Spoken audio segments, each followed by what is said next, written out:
আসসালামু আলাইকুম। أعوذ بالله من الشيطان الرجيم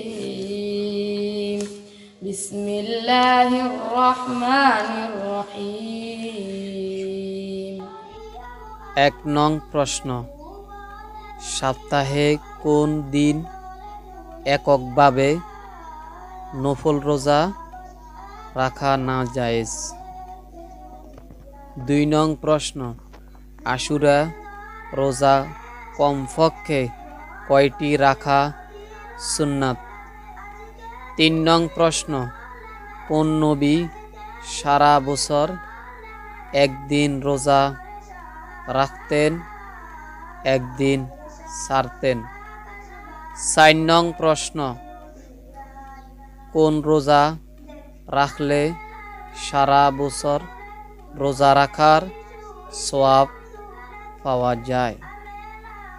৫ নং প্রশ্ন, কোন রোজার বিনিময়ে বিগত এবং আগত ২ বছরের গুনাহ মাফ হয়?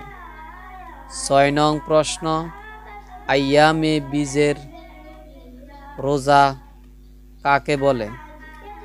৭ নং প্রশ্ন, সপ্তাহে কোন কোন দিন রোজা রাখা সুন্নাত?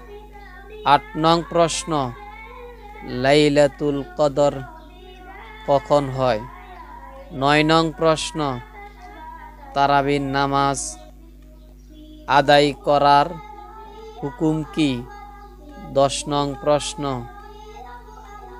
রোজা ফরজ হওয়ার উপর কোরআনের কোন সূরা কত নং আয়াতে উল্লেখ আছে? আসসালামু আলাইকুম ওয়া রাহমাতুল্লাহি ওয়া বারাকাতুহু। আমাদের সপ্তম পর্বে যে আপু বিজয় হয়েছেন, নাম মোসাম্মদ ফাবিহা আক্তার, তিনি একজন শিক্ষার্থী, বাড়ি রাজশাহী। আমাদের সপ্তম পর্বের ভিডিওতে যে ভাই বিজয় হয়েছেন, ভাইয়ের নাম হলো ওবায়দুল্লাহ, তিনি পেশায় একজন শিক্ষার্থী, বাড়ি পটুয়াখালী।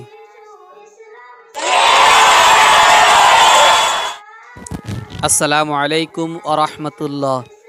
সম্মানিত ইসলাম প্রিয় ভাই এমন বোনেরা, আপনাদেরকে জানাচ্ছি আমাদের চ্যানেলে অর্থাৎ কুইজে অংশগ্রহণ করার নিয়মাবলী। আমাদের চ্যানেলে ভিডিও আপলোডের পরে সময় দেওয়া হবে ১২ ঘন্টা। ভিডিও আপলোডের পরে ১২ ঘন্টার ভিতরে যাদের উত্তর সঠিক হবে এদের থেকে প্রথমে ৩ জনকে বাছাই করা হবে। যাদের উত্তর সঠিক হবে তাদেরকে পুরস্কৃত করা হবে। তাদের উত্তরের মধ্যে লাইক দিলে মনে করবেন আপনার উত্তর সঠিক হয়েছে। আপনারা স্ক্রিনে দেওয়া নাম্বারে যোগাযোগ করুন ইনশাআল্লাহ। আসসালামু আলাইকুম। আমাদের ভিডিওটি ভালো লাগলে লাইক, কমেন্ট, শেয়ার করুন। পরবর্তী ভিডিওতে দেখা হবে। টাটা।